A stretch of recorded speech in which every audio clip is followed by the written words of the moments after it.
از گلوی تو تا صدای ما، بلا چاو بلا چاو بلا چاو چاو چاو میپریم از خواب یه شب مهتاب. یکی میگه آی آدم ها، یا همه با هم یا همه تنها، ما که بیداریم تا فردا. خاک این گندم تو خیابونه، خوشه خشم من و تو تشنه بارونه. حق ما کم نیست، زانوی غم نیست، قلب ما که دور از هم نیست. دنیای تاره این یه آغازه، پنجره تا رویا بازه. از گلوی تو تا صدای ما، بلا چاو بلا چاو بلا چاو چاو چاو میپریم از خواب یه شب مهتاب. یکی میگه آی آدم ها، یا همه با هم یا همه تنها، ما که بیداریم تا فردا.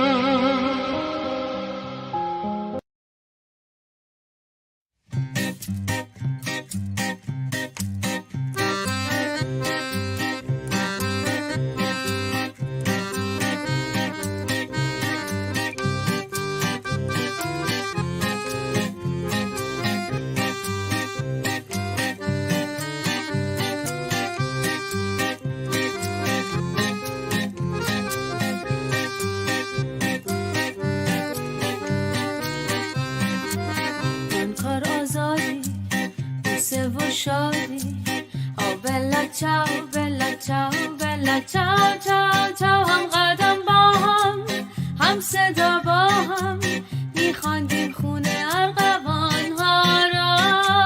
هم قدم با هم صدا با هم میخواندیم خونه ارغوان ها را.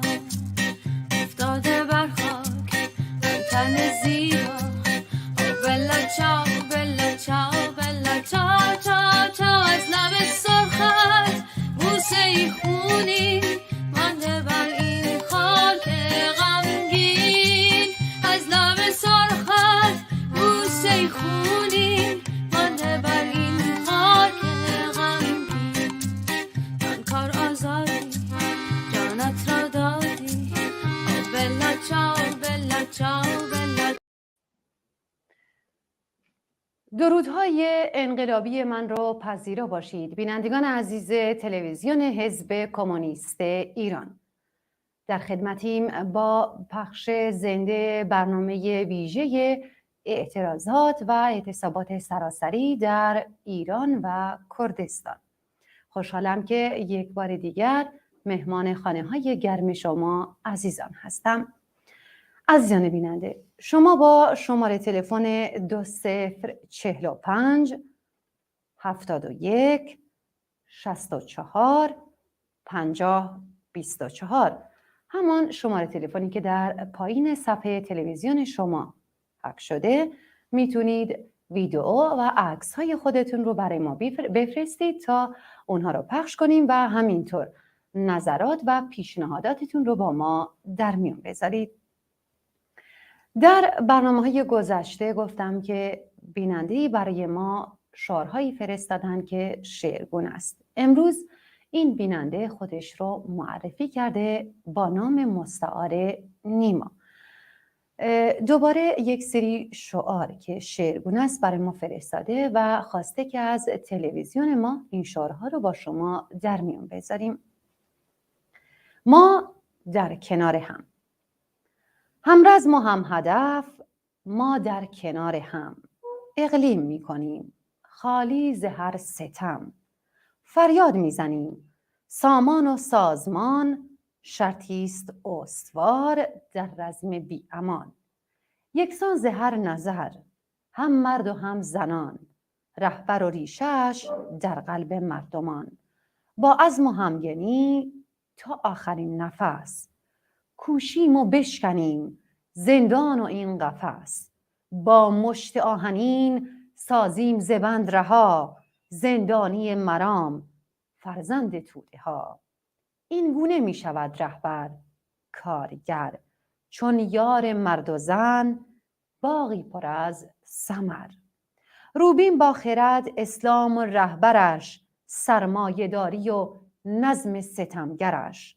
شورا می شود حاکم و رهنما، رنگین سفره مردم چو اغنیا. آراسته می کنیم باغات پر ز گل، منزلیهی زیبا پر عشق و تحول. بله، سپاسگزاریم از نیمای عزیز که شعارهای این گونه زیبا رو برای ما میفرستن و امیدواریم که این کارشون رو ادامه بدن. بینندگان عزیز، همونطور که مطلع هستین، اکنون که با هم داریم صحبت میکنیم در سراسر ایران اعتراضات ادامه داره. در شهرهای اصفهان، چابهار، شیراز، سنندج، تهران و خیلی از شهرهایی که با توجه به اینکه اینترنت کم سرعت هستش یا قطع هست، اما ما اونطور که اطلاع داریم، تا اونجایی که اطلاع داریم، در خیلی از شهرها مردم در خیابانها هستند و با شعارهای مختلف خواهان سرنگونی رژیم هستند و همینطور شعار زن، زندگی، آزادی سرلوحه همه این اعتراض هست. در این بخش از برنامه رفیق فریدون ناظری عضو کمیته مرکزی کمل همراه ما است. رفیق فریدون، با سلام و درود، خیلی خوش اومدید. خیلی ممنون و متشکرم. بله رفیق فریدون، خیزش کنونی تحولات زیاد و سریعی رو به خودش دیده، همونطور که مطلع هستیم. یکیش همین پشتیبانی های بخش های شاغل و متشکل کارگری هستش که از شورای سازماندهی کارگران نفت گرفته تا شورای صنفی معلمان. شما این پشتیبانی رو چطور ارزیابی میکنید؟ تحول خیلی مهمی هست. طبقه کارگر به عنوان آحاد در همه مبارزات نیروی اصلی است، ولی به عنوان طبقه وقتی که با اطلاعیه ها، بیانیه هاش و اعتصاباتش و پرچمش ظاهر میشه، اون وقت میگن این کارگره. خیلی امید بخش این حرکت برای مردم. دنیای سرمایه فقط یک نیروی رهبری کننده و رهایی بخش داره، طبق تحلیل میگم، و اون طبقه کارگره. برای اینکه دنیا الان وضعیتی داره، هیچ راه حلی به جز سوسیالیسم برای نجات بشریت نیست.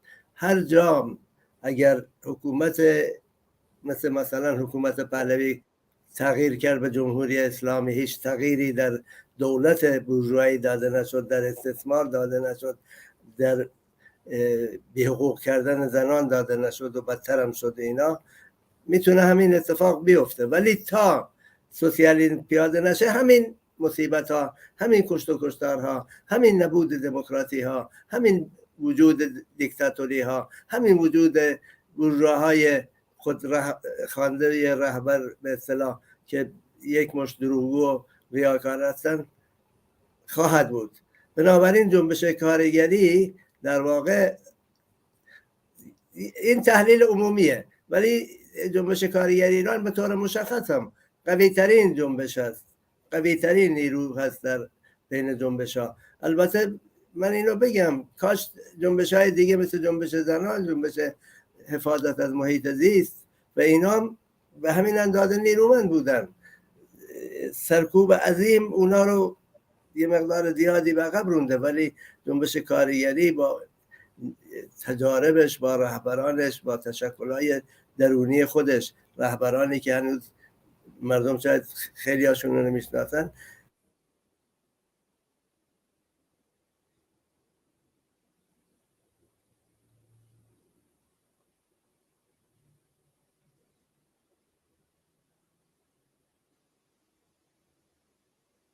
بله رفیق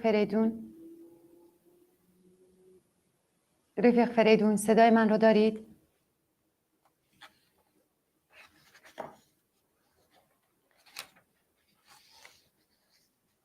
بله بینندگان عزیز، یک کلیپ میبینیم. امیدواریم که مشکلی که برای رفیق فریدون پیش اومده رفع بشه.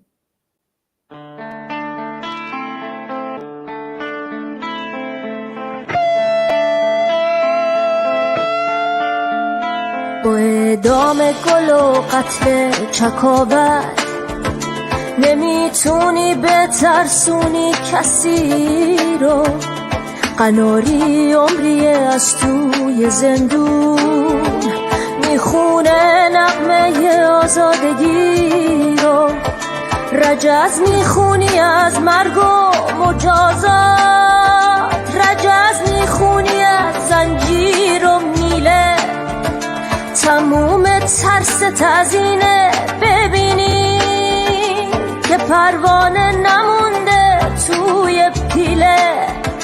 به ترس از من اون پروانه هستم، به ترس از من که آزادی صدامه. بله رفیق فریدون، صدای من رو دارید؟ بله بله. بله بینندگان عزیز، با عرض پوزش بفرمایید رفیق فریدون. من اینو میگفتم که جنبش کارگری به طور بالفعل نیرومندترین جنبش است و جنبشی که از خودش در اومده، فقط به فکر خودش و معیشت خودش و حتی مبارزه‌ای که با حراست میکنن، مبارزه‌ای که با سرمایه دارا در اشکال به اصطلاح پیمانکارا میکنن نیست. اومدن تو جامعه از این جنبش دفاع میکنن. این جنبش به طور بالقوه یه جنبش سوسیالیستی هست. این جنبش در واقع تمام نیروهای کمونیست و چپ رو تقویت میکنه. بنابراین به نظر من یکی از مهمترین تحولاتی که الان این مبارزات شجاعانه به خودش دیده، همین فعال شدن مثلا کارگران نفت، کارگران هفت پس، کارگران واحده و بقیه کارگرانی که اطلاعیه دادن و بیشتر هم خواهند داد. بله سپاسگزارم رفیق فریدون. شما فکر میکنید جنبش کارگری باید از امروز تا به آینده چه وظایفی رو در صدر وظایفش قرار بده که بتونه یاری دهنده هرچه بیشتر مردم ایران باشه؟ من با فروتنی میگم، نظراتی رو مطرح میکنم. جنبش کارگری صاحب رهبران کاملا آگاه، کاملا پخته و کاملا به یه معنی فروتن هستن، واقعا فروتن هستن. مهم این مسئله فروتنی که من میگم، خودشون رو در رأس و در بالای سر مردم اینا نمیبینن، بخشی از مردم هستن. منم با همین روحیه روح اونا میکنم. میگم الان به این جنبش نگاه بکنی، کمبود اصلیش چیه؟ کمبود اصلیش رهبری و سازمانه. همه اینو میدونن. یعنی بحث الان هم نیست، شاید 10 ساله نیروهای چپ، کمونیست، فعالین کارگری، رهبران کارگری اینو تکرار میکنن. منتها الان فرصتیه. اولا رهبرانی دارن، این کارگران نفت بگیم، هفت تپه بگیم، که اکثرا شناخته نشدن. مثلا کارگران فولاد اهواز که خیلی آگاه و شجاع هستن، خودشون رو در سطح وقتی که گزارش فساد پخش میشه مال مجلس رو قبول ندارن، مجلس هیچ براشون، خودشون گزارش میدن. این یه سطح بالای توقع و چیزه. اینا رهبران خودشون رو دارن. این رهبران بخشن دیگه کم کم باید بیان جلو، گرچه به لحاظ امنیتی میتونه خطرناک باشه ولی هزینه گاهی باید داد. به نظر من شکل دادن به یه رهبری به این معنی، ببینید جنبش مبارزات ایران 43 سال سن داره، منتها از 96 به بعده که خیلی برجسته میشه. از اون وقت تا حالا این جنبش همینجور رهبر تربیت کرده، مخصوصا در بین زنها. ما خیلی به طور مشخص الان میبینیم که زنها مثل قبل توده همراه با مبارزین نیستن، به اصطلاح پیرو نیستن، فقط چیزن، خودشون هدایت کنندن، خودشون جلو میاد. این رهبران و با رهبران قدیمی. من چون پیرم خودم و معتقدم کسانی که کمونیستایی که سالیان سال پیگیرانه وفادار بودن با آرمان کمونیسم و فداکارانه برش مبارزه کردن، حیف این تجارب از بین بره. بنابراین با اینا باید شکل بدن یک رهبری سراسری رو. اما باید با چی مبارزه کنن بتونن این رو؟ یکی همین تفرقه بین جوان و پیری که به نظر من آنارشیست‌ها اینو پخش کردن در بین جوان ها. یکی اینه که رهبر نمیخوایم، بدون رهبری نمیشه. منتها ما رهبر فردی کاریزماتیک و اینا نمیخوایم.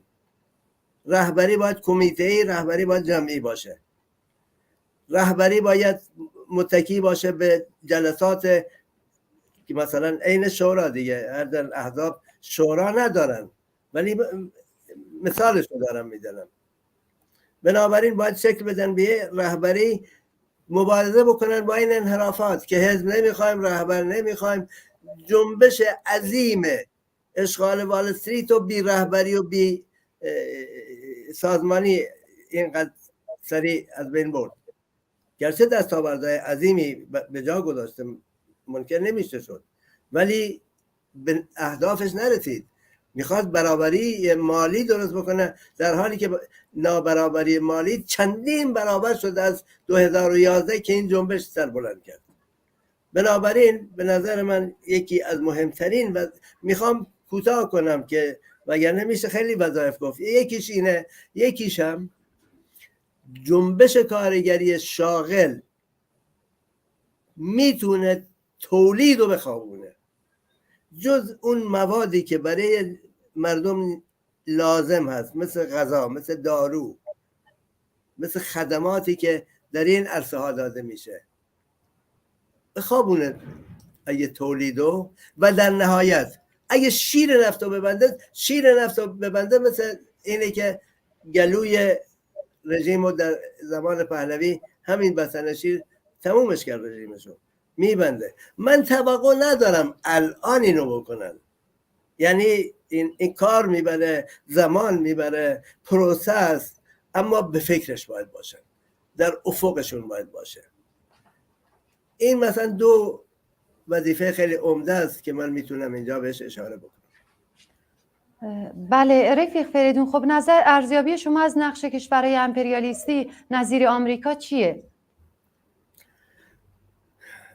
من توصیه‌ای که به بینندگان عزیز دارم اینه که تمام آثار و تلویزیون ها و رادیوها و اینا رو کنترل بکنن، ببینن، بشنون، بخونن. ولی همیشه امپریالیست‌ها چیزایی که میگن تمام واقعیت نیست، حتی گاهی کمترین سطح واقعیته. میگه صورتی در زیر دارد آنچه در بالاستی. اینا ما تحلیلاً باید بدونیم که جمهوری اسلامی رژیم نامناسبه برای اینا، برای منافع مثلا مسئله هسته‌ای، درست کردن مشکلات برای کشورهای دور و بر، مخصوصا کشورهای خلیج، مخصوصا از نظر اونا کشور دولت اسرائیل بگیم یا دولت‌های مثلا. از این نظر دخالتی که در منطقه میکنه و هم مسئله هستی براشون نامناسب هست. میخوان تغییرش بدن، هماهنگش کنن با استراتژی خودشون. دیگه اینه که این کشورها دقیق میدونن کشورهای مثل جمهوری اسلامی ضعیفن، زود میتونن از بین برن. چنانکه برای حکومت پهلوی اینو چندین بار رهبران دست راستی اون وقت آمریکا به خودشا تذکر دادن. تو با یک دربار که رئیسش هم فقط خودتی نمیتونی این جامعه رو که اول مثلا 20 میلیون بوده بعد 35 میلیون شده هدایت بکنی. یه جامعه‌ای که نیمه فئودال بوده سرمایه داری شده هدایت بکنی، سقوط خواهی کرد. جمهوری اسلامی رو میخوان تغییر بدن. این تغییرات رو ما در آثار الانشون میبینیم. تغییر ظاهرا لیبرالیستیه، آزادی برای بورژوازی، برابری برای بورژوازی. الان آزادی برای سرمایه در ایران نیست، برابر نیست. سپاه همه کار است.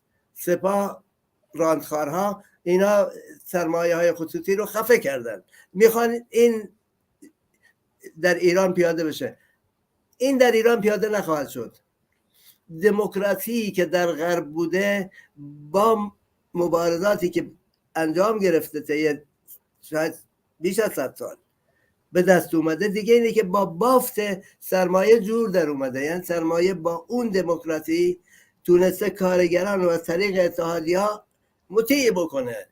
در ایران اتحادیه نمیتونه شکل بگیره، همه هرچه هست اون جاسوسا و چیزای اسلامی از شورای اسلامی اینا هستن. بنابراین در این کشور که اساساً تاریخاً با دیکتاتوری اومده، سرمایه داریش ضعیفه، سرمایه داریش رو کشورهای اول انگلیس و بعد بورژوازی انگلیس و بعد بورژوازی آمریکا شکل دادن. اینا با دیکتاتوری نباشه نمیتونن اداره کنن. ولی به هر حال یه توهمه. تو این آثاری که الان ما میخونیم اینجور آزادی بده، مسالمت آمیز بذار بیاد. بعد گوترش میگه که نمیگه نزنید، میگه زور زیادی به کار نبر. کی میتونه تعیین کنه؟ در بعضی کشورها به لحاظ حقوقی میگن این زیادی بودون، اینجا کی میتونه تعیین بکنه چی زیادیه چی کمه؟ بعد میدونن کشتار، جمهوری اسلامی یکی از نقطه ضعفاش اینه که کشتار کرده. یک دوره براش مفید بوده، الان بلا شده براش. اینا رو میبینیم دیگه. اینه که من یه نکته اینجا بگم، این پسر شاهو میارن باش مصاحبه میکنن و پخش میکنن، اینا به نظر نمیرسه بدیل احتمالی اینا چیه. اینا بدیلشون در داخل ایران، در بین لیبرال های ایران، کسانی که تجربه حکومت دارن مثل این اصلاح طلبان حکومتی تعیین خواهند کرد، ولی نمیخوان سقوط بکنه رژیم. چرا؟ اینو باید خیلی دقیق مردم دقت بکنن. بورژواها در این جور کشورها، در کشورهای خودشون احتیاج به کسی دارن از طریق اتحادیه و اینا کنترل بکنه. اینجا به کسی احتیاج دارن، زندان، شکنجه، کشتار، و اون کسی که میتونه توجیه بکنه اینا رو، اینو میخوان. این رژیم این ایدئولوژی رو داره، سازمان هم داره، زندانهاش هم داره. بیشتر سرمایه داران جدید ایران که شکل گرفتن از همین شکنجهگران، از همین بازجوها، از همینی که در کردستان علیه مردم کردستان جنگیدن. اینا برای بورژوازی مجرب هستن، برای ما دشمنن، میخوام کلشون رو بکنیم. ولی برای اون، بنابراین به نظر من ما باید با دقت اینو بدونیم که اینا حامی این رژیمن و با این شرط که تغییرش بدن در منطقه و هم به روسیه و چین نزدیک نشه. در این حال در برابر جنبش ایران احتیاجش دارن. چرا؟ جنبش ایران جنبش چپیه. همین الان نگاه بکنید با این بی رهبری و این بی سازمانی نسبی، میگم سازمان دارن، رهبرم دارن، ولی در سطح مورد نظر و مناسب نیست. همین الان ما میبینیم همه چی به طریق چپ و کمونیستیه. شعار علیه دیکتاتوری میدن، برای آزادی زنا میدن. زن آزاد نخواهد شد مگر در سوسیالیسم. امکان ناپذیر زن در جامعه سرمایه‌داری آزاد بشه. در بهترین حالت مثلا در آمریکا زنها تونستن طی مبارزات عظیمی که با مردان برابری طلب کردن حقوقی به دست بیارن. همین الان دارن سقط جنین رو ازشون پس گرفتن. در خیلی از ایالات و در بیشتر ایالات پس خواهند گرفت. همین الان آمار میدن، میگن دستمزد برابر برای کار برابر وجود نداره تو آمریکا. یک زنی با همون مهارت و میزان کار اینا 80% حقوق مردم میگیره. آزادی در جامعه سرمایه‌داری برای زنان ممکن نیست. بنابراین شعارها شعار ماست. دفاع از محیط زیست شعار ماست. سرمایه‌داری بدون ویران کردن محیط زیست نمیتونه سودای کلان ببره. اینا رقیب همن، در برابر ما متحدن، در بین خودشون مثل گرگ داخل جنگلن، نابود میکنن همه چیزو. بنابراین جنبش ایران چپه و این رژیم سرکوبگر هار بهترین حکومت براشون. منتها میدونن این اینجوری در برابر این جنبش نمیتونه بمونه، باید یه تغییراتی بکنه. اون تغییرات رو در عنوان دموکراسی و عنوان آزادی فردی و فلان فلان دارن صحبت میکنن که پیاده نخواهد شد. من همین الان بگم اگر هم رژیم جمهوری اسلامی سقوط بکنه، دو بدیل مهم و بزرگ در برابرش هست. یکی سوسیالیسم، یکی لیبرالیسم. لیبرال ها رو این کشورهای امپریالیستی آمریکا و دولت‌های آمریکا و اینا حمایت میکنن. اینا هم سر کار بیان، بعد مدتی دوباره جمهوری اسلامی خواهند شد. راه دیگری نیست. سیستم سرمایه گندیده است و عمر تاریخیش تموم شده و نمیتونه مشکلات مردم رو حل کنه. یه ویروس اومد، ببینید چه کشتاری کرد. هر کس دقت بکنه فکر میکنه اینا نمیتونستن جلوش رو بگیرن. چرا میتونستن؟ یک نظر بسیار وحشتناکی در بین راستترین اینا هست و اون اینه که جمعیت کره زمین باید 500 میلیون نفر باشه. الان ما به طرف 8 میلیارد میریم، یعنی بقیه بمیرن. یعنی اگه بمب اتم هست، اگه ویروسی اومده بذار بمیرن. خرج این همه پیر رو ندید. این چیز ضد انسانی اوناست. بنابراین به نظر من ما باید دقت بکنیم که وقتی که آثار اینا رو میبینیم، ارزیابی میکنیم، این رهبر میگه نکشید، اون رهبر میگه مهسا فلان دخترم بود فلان فلان، به لحاظ انسانی ممکنه واقعا راست میگه خودش، ولی وقتی که در داخل سیستم ناچار هست برای خدمت به اون سیستم عمل کنه، وگرنه کنارش میدنن. سیستم کنارش میدنه. لازم نیست مدیر بالاترش کنارش بدنه یا وزیر کنارش بدنه، سیستم کنارش خواهد زد. بنابراین نباید به اینا باور کرد. جنبش باید بره به طرف اینه که نهایتاً سرنگون بکنه جمهوری اسلامی رو و سمتگیری سوسیالیستی بکنه. بله، سپاسگزارم رفیق فریدون. همونطور که از ویدیوهایی که به دست ما میرسه و ویدیوهای مختلفی که از میدیاهای مختلف میبینیم و از آمار کشته شدگان، بازداشتی ها، این جوونا هستن که الان در خیابان‌های ایران هستن. شما توصیه یا بهتره بگم پیامی دارید رو به این جوونا که بخواید بهشون بگید؟ بله، من در عین احترام برای شجاعتشون، در عین اینه که یاد همه جانباختگان جنبشمون رو از جمله جانباختگان اخیر رو براش خیلی احترام قائلم. نیرو میبخشه به جنبش، نیرو میبخشه به ما، نیرو میبخشه به پیری مثل من و همدردی میکنم با خانواده هاشون. اما یک مسئله هست و اون اینه که جوون الانم نشون دادن صبور نیست، عجله داره، طبیعتا هم با سنش جور در میاد دیگه. اینه که جوونه که تو ایران نه کار هست، نه زندگی هست، نه شکل دادن به خانواده هست، نه آینده ای، توی این تونل بسیار تاریک گیر افتاده، یک نوری در ته تونل دیده نمیشه، عجله داره. من میگم عجله نکنید.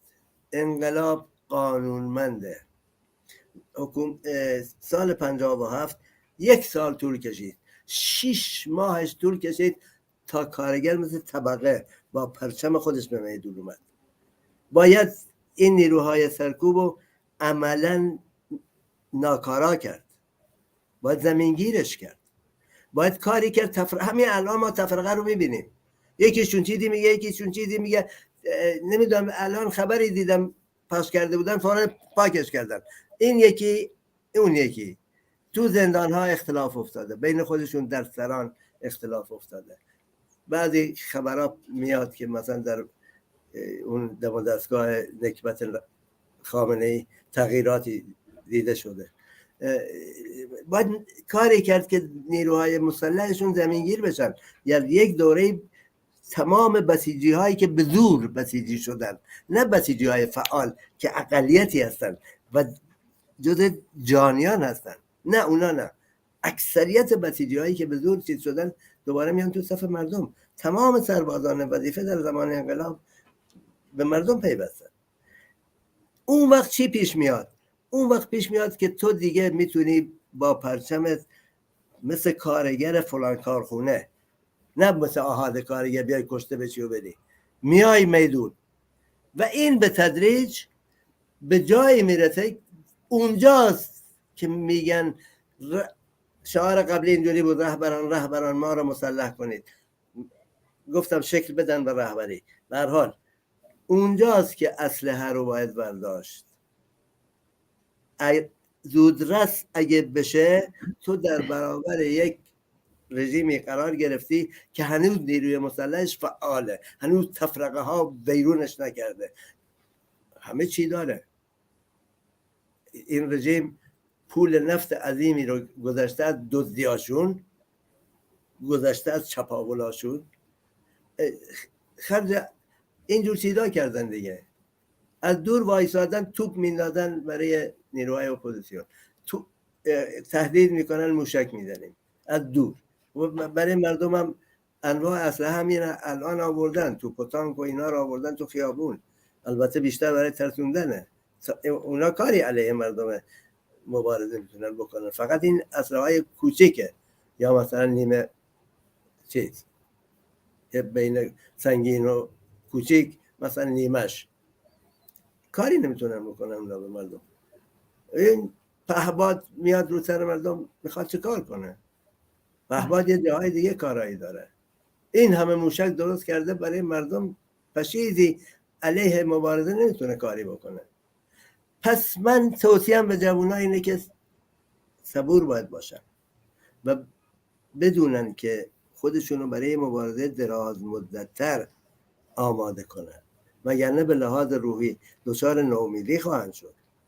و اگه واقعا یک رهبری از نظر ما چپ ولی کلا یه رهبری مقبول برای این مبارزین شکل نگیره، پیروزی زیر سواله. نباید فریب بدیم خودمونو. بنابراین به نظر من این اساسی ترین توصیه است به جوونا. یک مسئله دیگه هم هست، جوون و مخصوصا نوجوانا نمیدونن گلوله یعنی چی، راستش نمیدونن وقتی که به خاک میفتن چطور یک خانواده، یک فامیل، یک محله و حتی یک شهر و مثل مهسا یک دنیا رو عزادار میکنن.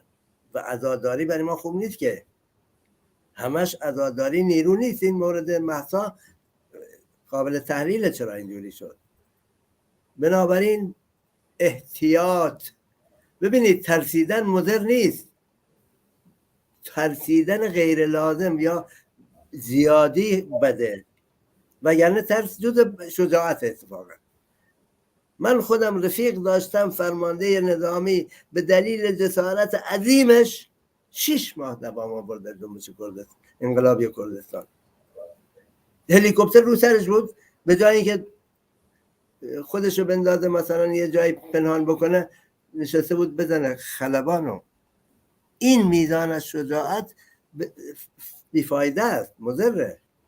بنابراین باید احتیاط هم بکنن در مبارزه و به نظر من کردن. اینی که مبارزه رو به شب کشیدن، اینی که نیروهای رژیم رو خسته میکنن، اینی که در محلات و گوناگون ظهور پیدا میکنن و نیروهای رژیم رو مجبور میکنن برن این و اون ور. دیگه اینکه تهدید میکنن فلان جا رو آتش میدن، فلان فلان فلان هم نمیکنن که، ولی رژیم نیروهاشو میفرسته برای حفاظت اونا کردن. و من توصیهم اینه که در این مورد بیشتر بکنن.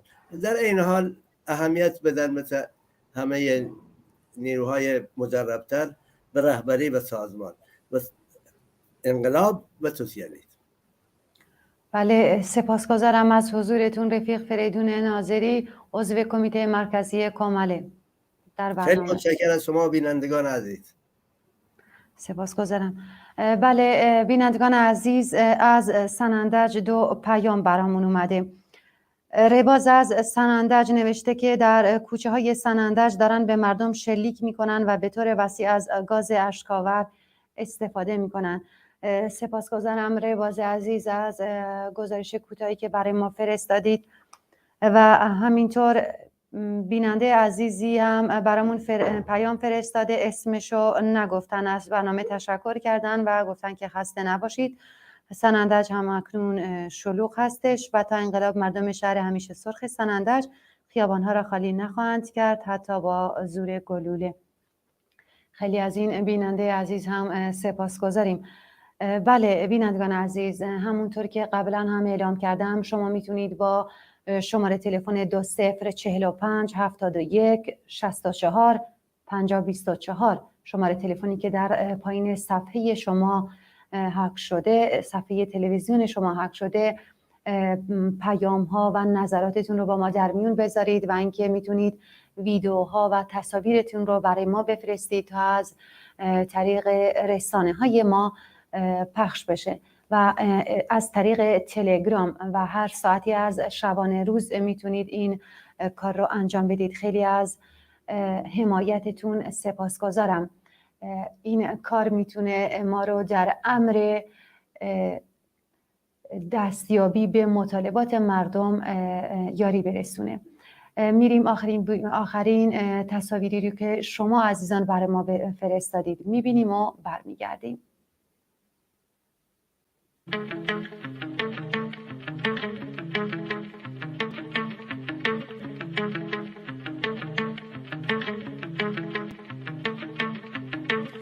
گوش کن ای شب ای سیاهی، من همون خورشید فردام، من مخالف حجابم، دیگه روسری نمیخوام. گوش کن ای شب ای سیاهی، من همون خورشید فردام، من مخالف حجابم، دیگه روسری نمیخوام،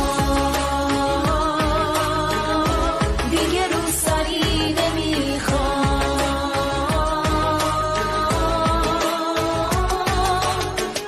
حقم توی خیابون باد بپیچه توی موهام، حقم بدون تهدید بگذره روزا و شبها.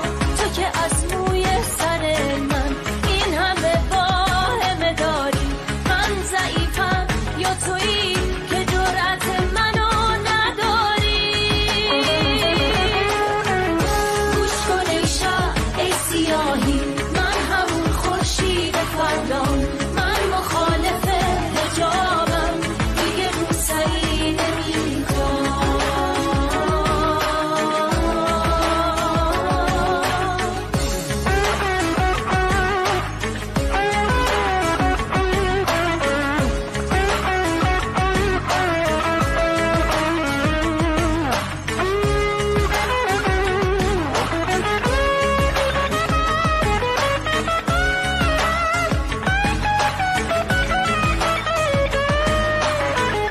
انتخاب نوع پوشش یه سلیقه است نه یه قانون، این یه حق خیلی ساده است، منو از چیزی نترسون. اون بهشتی که مسیرش زوره و ترسه و اجبار، یه توهم پلیده از یه اندیشه بیمار.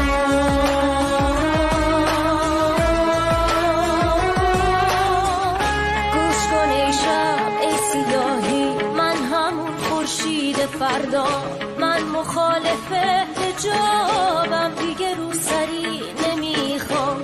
منو از چیزی نترسون، من همینم که همینم، تو دیگه تموم کارت، دارم اون روزو میبینم.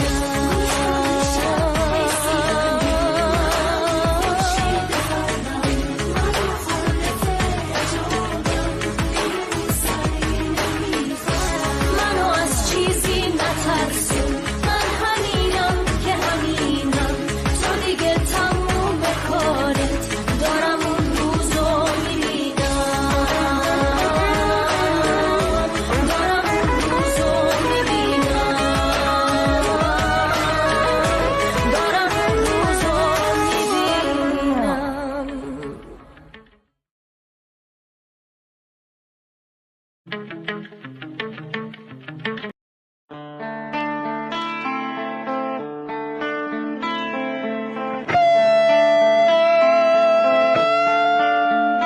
با اعدام گل و قتل چکاور نمیتونی بترسونی کسی رو.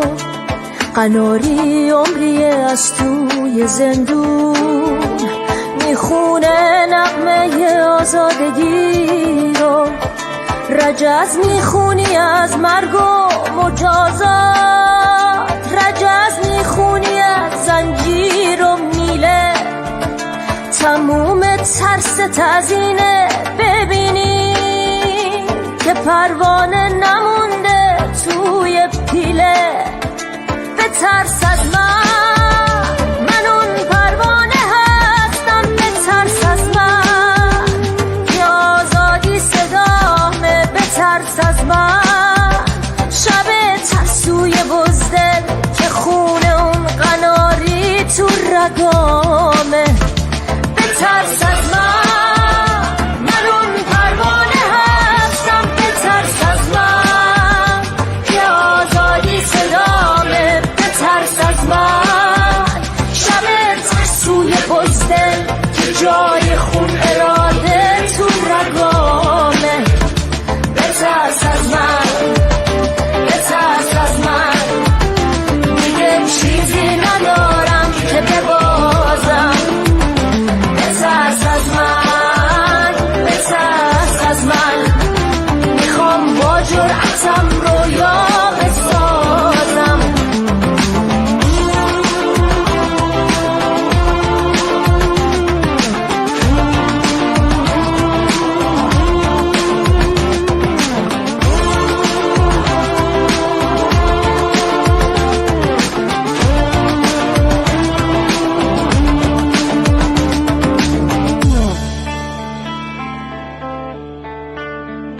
دیگه آب از سر دریا گذشته، دیگه چیزی ندارم که ببازم. دیگه وقتش رسیده تا ببینی میخوام با جرأتم رویا بسازم. میخوام مردم بشم، قانون بپوشم، لباس رعیت و از تن درارم. میخوام تو خاک تاریخ سیامون نهال روشنایی رو بکارم. بترس از من اون پروانه هستم. بترس از من که آزادی صدامه. بترس از من شب ترسوی بزدل که جای خون اراده تو رگامه. بترس از من، بترس از من، دیگه چیزی ندارم که ببازم. بترس از من، بترس از من، میخوام با جرأتم رویا بسازم. بترس از من، بترس از من، دیگه چیزی ندارم که ببازم. بترس از من. از گلوی تو تا صدای ما، بلا چاو بلا چاو بلا چاو چاو چاو، میپریم از خواب یه شب مهتاب. یکی میگه آی آدم ها، یا همه با هم یا همه تنها. ما که بیداریم تا فردا، خاک این گندم تو خیابونه، خوشه خشم من و تو تشنه بارونه. حق ما کم نیست، زانوی غم نیست، قلب ما که دور از هم نیست. دنیای تاره این یه آغازه، پنجره تا رویا بازه. از گلوی تو تا صدای ما، بلا چاو بلا چاو بلا چاو چاو چاو، میپریم از خواب یه شب مهتاب. یکی میگه آی آدم ها، یا همه با هم یا همه تنها. ما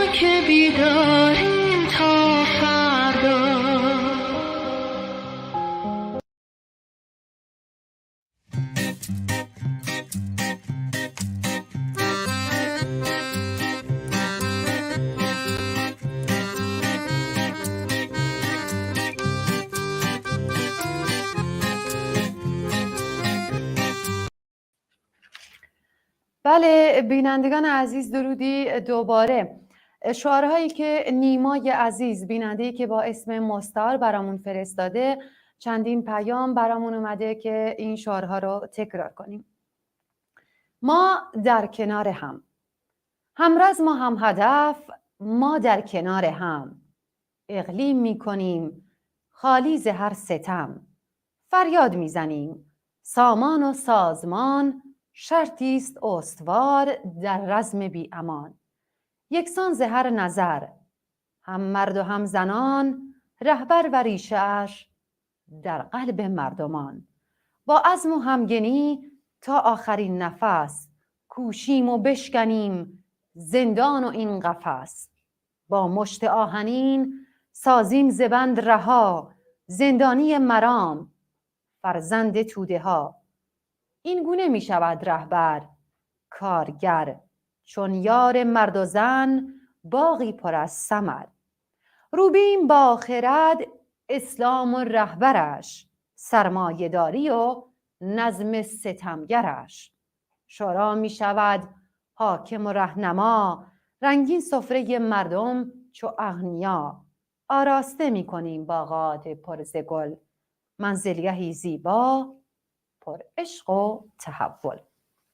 یک بار دیگه از نیمای عزیز سپاسگزاری می کنم و خیلی خوشحال هستم که شعارهاشو این گونه شعرگونه برای ما می فرستند. بله بینندگان عزیز،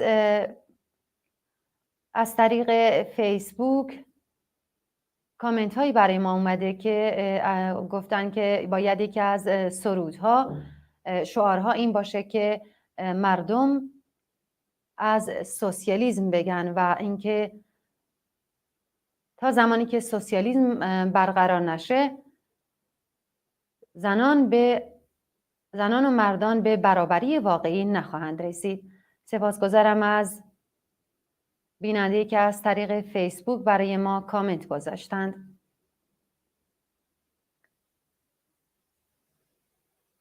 بله عزیزان، شعری از رفیق داریوش سلحشور رو برامون فرستادن که برای شما بخونیم.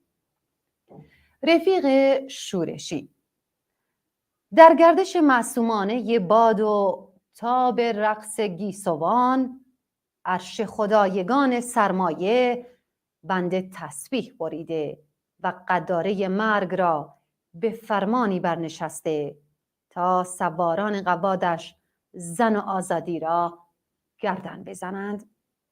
آه ای دخترکان سرزمین ویرانی، در تاب زلفانتان کدام راز نهفته است، که تنها باد می‌داند و زندگی که تداومش را در دامانتان جستجو می‌کند. در رقص موزون اندامتان کدام کلام را پرواز می‌دهید، که خواب آشفته جلاد به هزار کابوس به لرزه مرگ می‌نشیند و نامتان گل سرخی می‌شود بر دامنه زاگرس. آنک خونتان غلغله‌ای شده در جان مردمان و سرود خشمتان طناب مرگی بر گلوگاه جلاد. به هیچ رازی ای رفیق شورشی، تا به زلفانتان نسیم زایش بهار است و آفتاب زیباییتان فراخوان خیزش آزادی است. بیا با گیسوان رها بیا، که از آتش حضورت جلاد دقمرگ شود.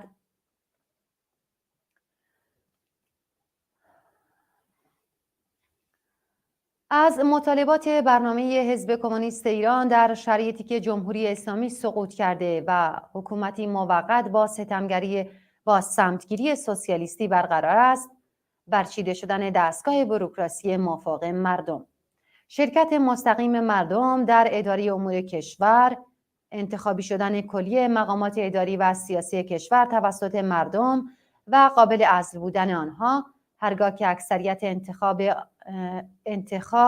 انتخاب کنندگان چنین اراده کنند.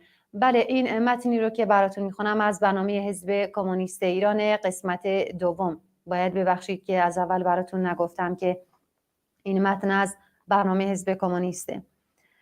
شرکت مستقیم مردم در اداره امور کشور، انتخابی شدن کلیه مقامات اداری و سیاسی کشور توسط مردم و قابل عزل بودن آنها هرگاه که اکثریت انتخاب کنندگان چنین اراده کنند، افرادی که به این ترتیب در مصادر امور قرار می‌گیرند حقوقی حداکثر برای یک کارگر ماهر دریافت می‌دارند. افراد حق دارند که علیه هر مقام دولتی به دادگاه‌های عالی شکایت کنند.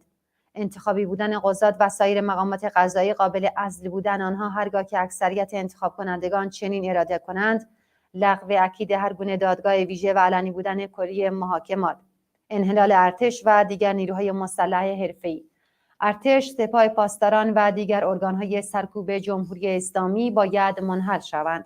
هدف نهایی ما انحلال تمام نیروهای مسلح حرفه‌ای است. اما در شرایطی که هنوز نهاد ارتش حرفه‌ای به تمامی از میان نرفته است، ما خواهان کنترل و فرماندهی عالی آن توسط کنگره سراسری شوراها بوده و نیز برای دموکراتیزه کردن کامل مناسبات درونی ارتش مبارزه می‌کنیم. ما خواهان عدم مداخله مطلق ارتش در امور داخلی کشور بوده و آن را صرفاً نهادی دفاعی و نه تعرضی می‌دانیم. عزیزان بیننده، به این ترتیب به پایان حلقه دیگری از ویژه برنامه اعتراضات و اعتصابات سراسری در ایران و کردستان رسیدیم. از اینکه تا این لحظه با ما همراه بودید سپاسگزارم. در پایان رفیق خالد شفیعی عضو حزب کمونیست ایران پیامی کوتاه به زبان کردی برای ما فرستادن که اون رو خواهید دید. به امید دیداری دوباره، به امید پیروزی. خەڵکی خۆڕاگری شاری بۆکان خوشکان و برایانی ئازیز لە دوورەوە دەستی ماندووی نەناستان بە گەرمی دەکشم. ئازیزان، چەقماغەی خۆپیشاندانی ئێوەی ئازیز ئێستاکە بۆتە ئێعترازێکی سەراسەری بێئەمان لە دژی ڕژیمی جەهل و خوڕافات. دەستان خۆش و چەکتان پڕخۆش. ئازیزان، من لێرەدا چەند تێبینیەکم هەیە کە پێم خۆش بوو لەگەڵ ئێوە هاوشاریانی خۆشەویست ڕاستەوخۆ باسی بکەم. ئاخێزی جەماوەری کوردستان لە پەیوەندیەکی چڕوپڕدایە لەگەڵ گەلانی ئێران. ئەوە زەمانەتێکی قایمە بۆ سەرکەوتنی یەکجاری و بە گۆڕنانی ڕژیمی جنایەتکاری ئێران. کوردستان بە تەنیا ناتوانێت بە یەکجاری تیشە لە ڕیشەی ڕژیم بدات. ڕژیم گڵۆڵەی کەوتۆتە لێژی و ئاخرین هەناسەکانی هەڵدەکێشێ. جا لەبەر ئەوە یەک لە هەلومەرجی ئاوا هەستیاردا دەبێت زۆر ورشیارانە عەمەل بکەین. تووشی ئێحساساتی ئانی و لەحزەیی نەبین. ئێمە هەمومان خوشک و برای یەکین، کەسی یەکین، دەردی مشتەرەکمان هەیە. ئەگەر زەمانێک ناڕەحەتی و دڵئێشی و بە هەر بەهانەیەک کەوتۆتە نێومان، لای بەرین و بە یەکدڵی و یەکدەنجی بەرەو پیری ئاسۆی ڕوون حەرەکەت بکەین. دوو، ئەو کەسانەی کە بە جۆرێک لە جۆرەکان لە هاوکاری ڕژیمیان کردووە و بە خۆدا بێنەوە و دەست لەو کارە ناشیاوە و خیانەتە هەڵگرن و بێنە باوەشی خەڵک. بێگومان خەڵکی وڵاتی ئێمە زۆر بەڕەحم و دەست و دڵبازن و بە گەرمی لە ئامێستان دەگرن. ئەو هەلە لە دەست مەدەن. سێ، ئێعترازات تەواوی ئێرانی گرتوتەوە، حتا سنووری بەزاندووە و وڵاتانی دەرەوەش بە خەڵک و حکوومەتەوە پشتیوانی ئێمەن. چوار، لە هەلومەرجێکی وەک ئێسادا پێویستە تەواوی خەڵک بە کارگەر و کارمەند و معەلیم و بازاڕی و دانش ئامۆز و دانیشجووەوە بەشداری ئێعترازاتەکان بکەن. دوودڵی و ڕاڕایی وەلانێ سەری مارەکە کە جمهوری ئیسلامیە لە حاڵەتی گیانداندایە و هەناسە بەرکێ کەوتووە. پێنج، هەر لێرەوە سەری ڕێز و نەواتشدا دەنەوێنم بۆ بنەماڵەی گیان بەخەت کردووان و مزگەنی دەدەین کە ئاسۆ نزیکە و خەون و ئاواتی ئازیزەکانمان کە زەمانێک خەون و ئازیزی خۆشەویستەکانمان بوون دێتە دی. ئێمەش لێرە هەر کات بە مناسب زاندرا دێنەوە خزمەتتان. براتان خالیدی شەفیعی.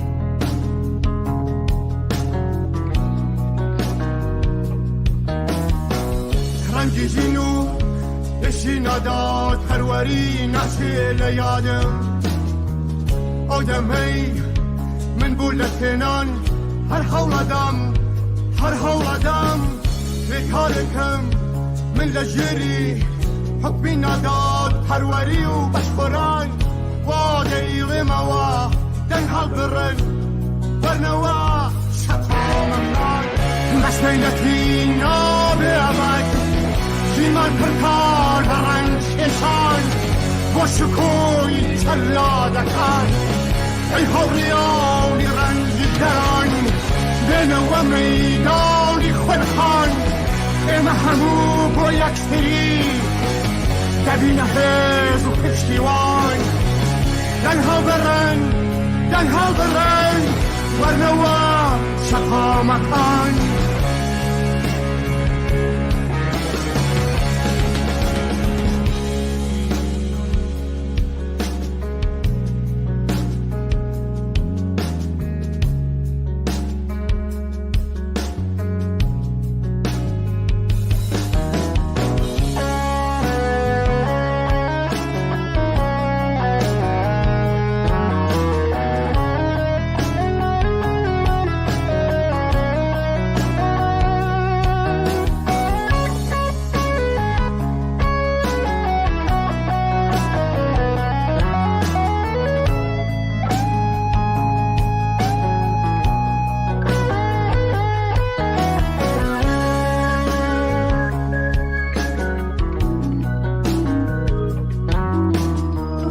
رنجیجینو بشی نداد پروری نسل یادم آدم هی من بولتنان هر حولدم بکارکم من لجری حبی نداد پروری و بشبران واده ایغموا دنها برن ورنوا شطامکان کنشان من ناروحنه ولی برزو ما پیرون من آدمی دمانوه روکنو شخامکان روزگار کمر دل شنازی و کامدان با طرف سوری خیاوانو شنکان دنها برن ورنوا شخامکان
دارن تیراندازی میکنن